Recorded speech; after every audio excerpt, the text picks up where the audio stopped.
నమస్తే, welcome to VTV.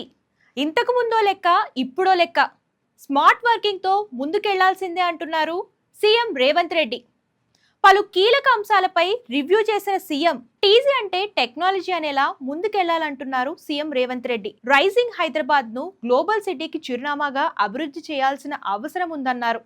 మానవ జీవన ప్రమాణాలకు కొలమానమైన విద్య, వైద్యం, రోడ్డు రవాణా, ప్రజల ఆరోగ్యాన్ని కాపాడే పారిశుద్ధ్యం సహా పలు కీలక అంశాలపై సమీక్ష చేసిన సీఎం అన్ని విభాగాల ఉన్నతాధికారులకు దిశానిర్దేశం చేశారు. ట్రాఫిక్ నియంత్రణకు డ్రోన్ పోలీసింగ్ విధానం, సిటీలో గంటల కొద్దీ ట్రాఫిక్ ఇబ్బందులు లేకుండా ట్రాఫిక్ స్టడీ జరగాలని, ట్రాఫిక్ నియంత్రణ సమర్థవంతంగా జరిగేందుకు అధునాతన సిగ్నలింగ్ వ్యవస్థను ఏర్పాటు చేయాలన్నారు సీఎం.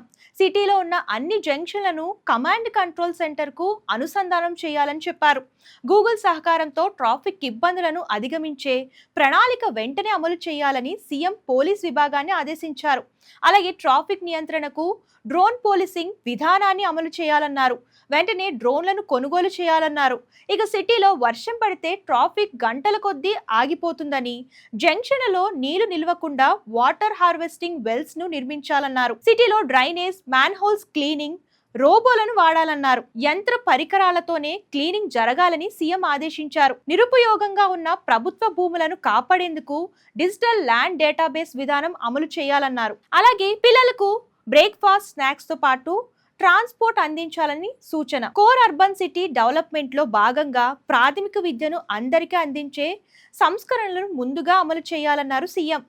జిహెచ్ఎంసీ, కార్పొరేషన్లు, మున్సిపాలిటీలో ఉన్న ప్రభుత్వ ప్రాథమిక పాఠశాలలు, ఉన్నత పాఠశాలలు, కాలేజీలన్నిటినీ గుర్తించాలన్నారు. నర్సరీ నుంచి 4వ తరగతి వరకు, 5వ తరగతి నుంచి 8వ తరగతి వరకు, 9వ తరగతి నుంచి ఇంటర్ సెకండ్ ఇయర్ వరకు 3 కేటగిరీలుగా నాణ్యమైన విద్యను అందరికీ అందించాలన్నారు.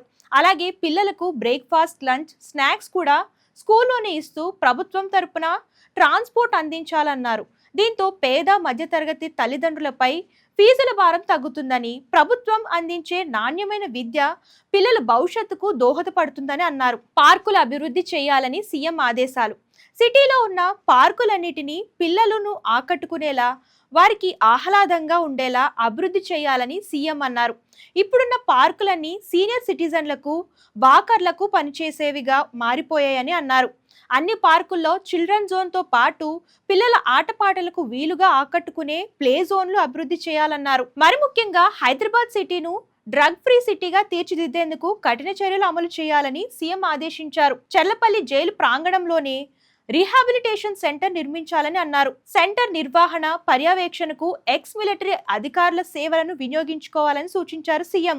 మొత్తంగా టెక్నాలజీని వాడుకుంటూ స్మార్ట్ వర్క్ చేయాలని అధికారులకు సీఎం దిశానిర్దేశం చేశారు. ఈ వీడియో కనుక నచ్చితే లైక్ చేయండి, షేర్ చేయండి. మరిన్ని లేటెస్ట్ వీడియోస్ కోసం మన ఛానల్ ఫాలో అవుతుండండి, సబ్స్క్రైబ్ చేయండి, కామెంట్ చేయడం మర్చిపోకండి. ధన్యవాదాలు.